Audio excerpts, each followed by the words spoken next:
everyone, my name is Rachel. Welcome back to my channel. Today I thought I would do the perfect kind of recommendation video for spooky season, and that is horror novels. Now, I've done a couple of videos in the past about horror novels. I did a recommendation video where I talked about both thrillers and horror novels. That will be linked up in the cards above. I've also done a video in the past. It was called Let's Talk About Horror Novels when I was just starting to get into the genre. So I recommended a couple of books, but that was mainly a video about my horror novel TBR.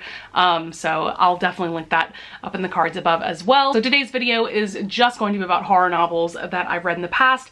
Some of these books I have talked about in other videos, so I'm just going to quickly go through them, especially if you are someone that's just dipping your toe into horror. I think that a lot of these books are really good ones to kind of go with for that. So first one, I know I've talked about this book a lot. It's Mexican Gothic by Silvia Moreno Garcia. Some of these books I do own physical copies of, but I just reorganized my bookshelves earlier today and I really don't want to mess them up again so soon. But go into this knowing that it's a really slow burn in terms of like the buildup of suspense and of horror and all of that.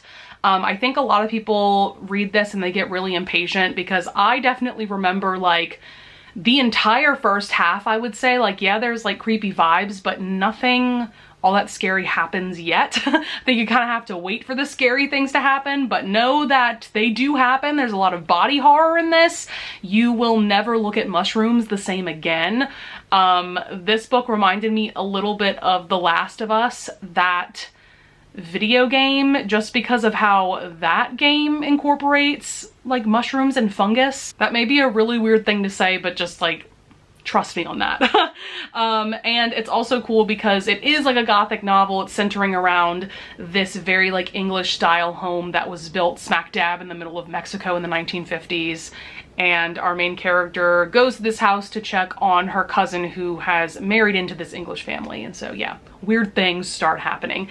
Quite a few of the books on this list do center around like a haunted house situation. So the next one I'm going to recommend is White Smoke by Tiffany D. Jackson. This is a pretty recent read of mine. This definitely gives vibes of The Haunting of Hill House and Get Out. And this book in particular discusses gentrification a lot. We have a main character whose mom, I believe, gets this grant to live in this house for free, but they have to live there for 3 years. And they're basically giving these grants out to people so that they can get people to live in this basically abandoned neighborhood because the city is trying to revive it.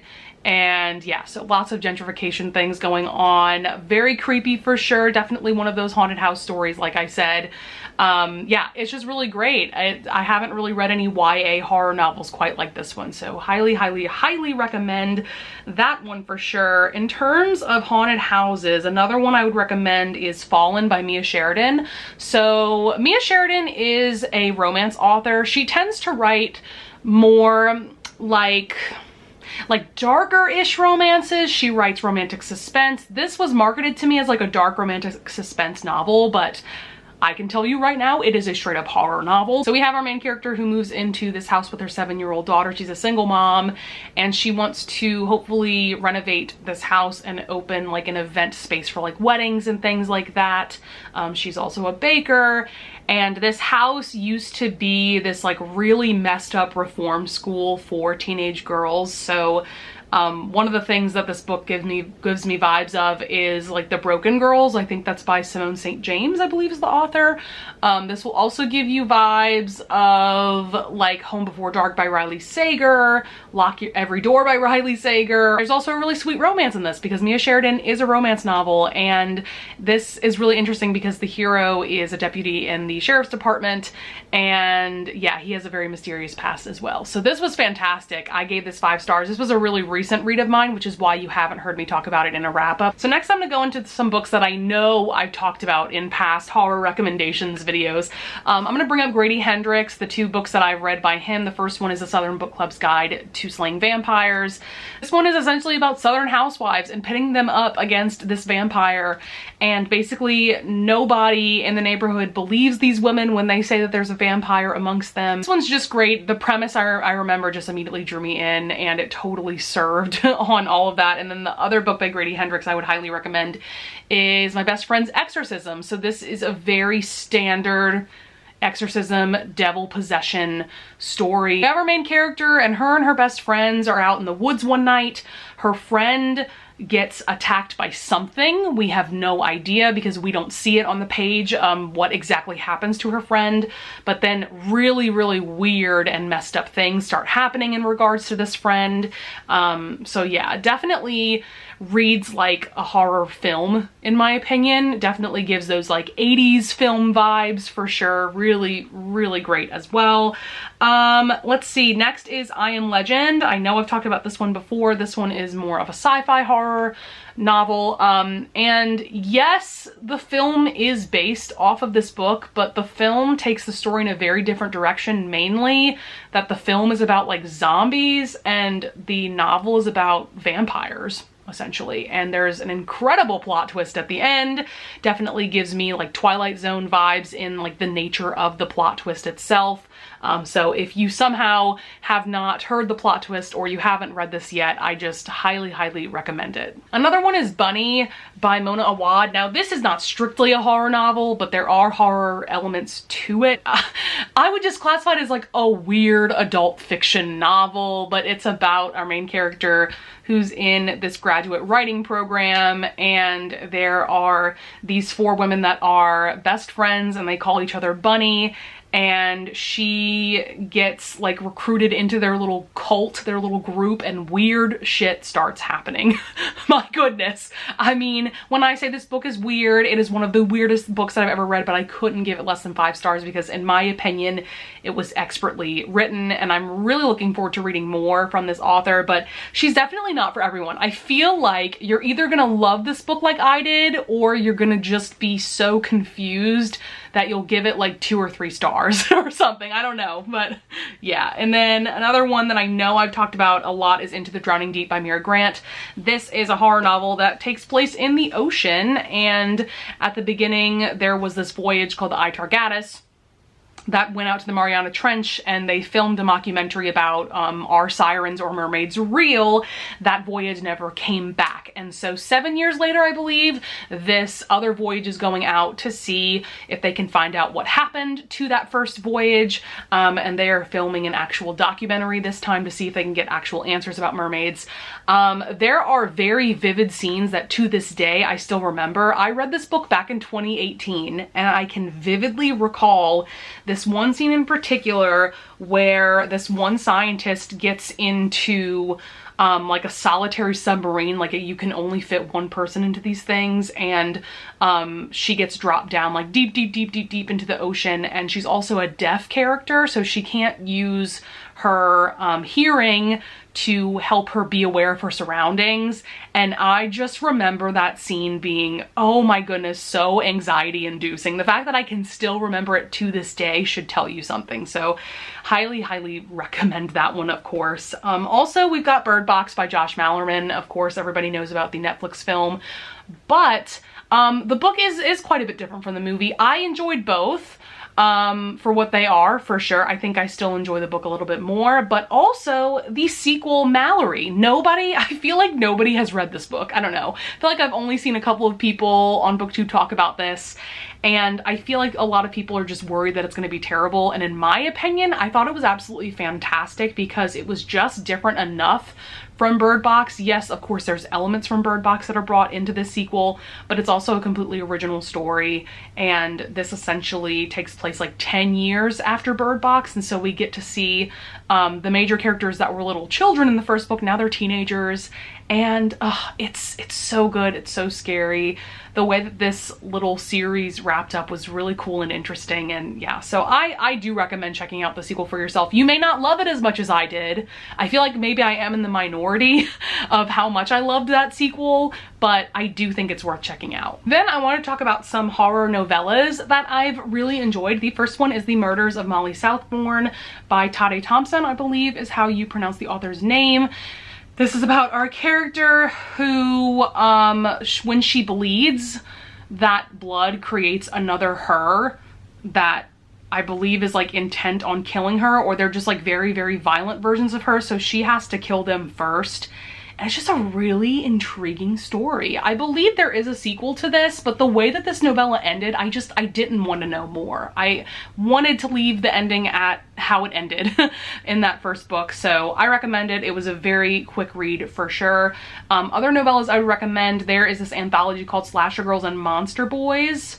Do I have that right? Or is it Slasher Boys and Monster Girls? I don't know. It's it's over here, obviously. I always get the title wrong, but this is an anthology of short stories that are written by really, really iconic YA authors such as like Marie Lu, Leigh Bardugo, Jay Kristoff, and I truly enjoyed every short story in this. I think I overall gave this 4 stars, but each short story had something to offer. I also loved that each story was inspired either by a classic horror film, a novel. I know Leigh Bardugo's was based off of a Nirvana song. Like, how freaking cool is that? Like, each short story truly offered something unique. I can still vividly remember a couple of the stories. I remember one being based off of like Alice in Wonderland, and that one was really freaking creepy. So highly recommend it. Even if you're someone that doesn't love YA, like, these novellas are really great. Also, while I'm talking about YA books, I do recommend House of Salt and Sorrows by Aaron A. Craig. This is a retelling of the 12 Dancing Princesses, but this,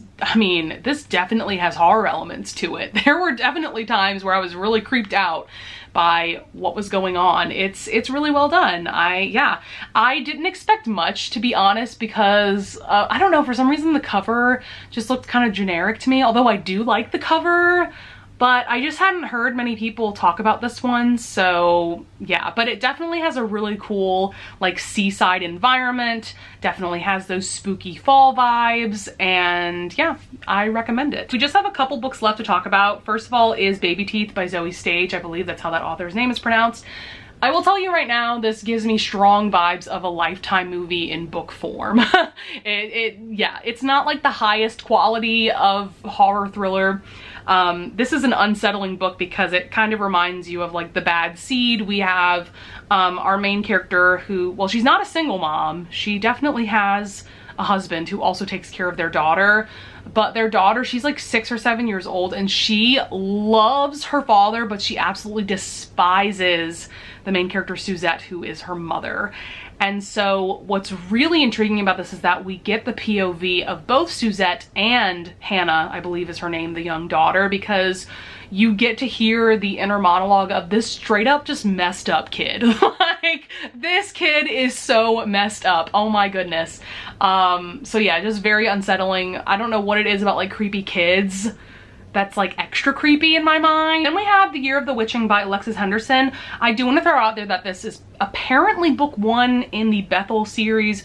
Book 2 is set to come out, I believe, in December. I personally don't plan on continuing on with the series because this was just really good, but it wasn't like absolutely fantastic for me personally. But this has like witchy vibes and a creepy, scary forest involved. This will give you vibes of that film, The Village. We have our main character who lives in this society, and they believe in this just kind of weird and messed up religion, and their leader is the prophet, and he's definitely like a cult leader type dude.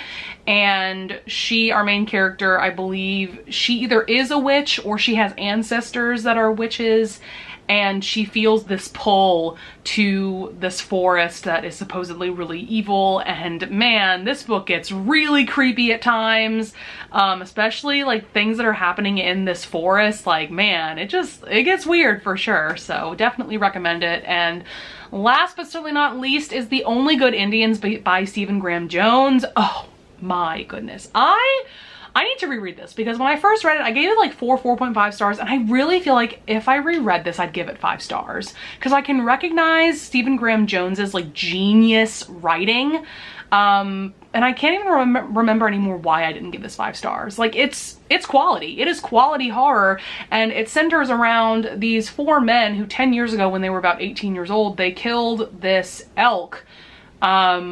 But they ended up killing a pregnant female elk. And that is like, you can't do that when you're hunting, right? Like, isn't that a thing that you should only hunt like male animals, like, isn't right? And then in this society as well, they believe that if you do hunt animals, that you need to use every single part of this animal's carcass to respect that animal, and like that's just what you do. And so like I said, they ended up killing this female elk, and 10 years later something happens to where the spirit of that elk is now hell-bent on revenge against the 4 guys that killed her. And once again, lots of horror novels have these like really vivid scenes in my mind to this day. I read this, I want to say in like December of 2020, and there are scenes that I can still remember of this elk woman that is after these men, and it's just, it's so good, so unique. All right, guys, that's going to be it for my horror novel recommendations. I hope that you guys enjoyed. I would love it if you would leave a comment down below if you want to give me some recommendations of your own of horror novels that you truly loved, or horror novels that you think I would enjoy. I tend to enjoy more of like the psychological horror novels. I'm not as much of a fan of just straight up gore and body horror, although clearly I have enjoyed horror novels in the past that have body horror, but they're not my absolute favorite thing. So that should give you a little bit of an idea of the kinds of horror novels that I would like recommendations for. So yeah, I would love it if you would leave a like and subscribe, and I thank you so much in advance if you do. And happy Halloween, everybody. I will see you guys in the next video. Bye!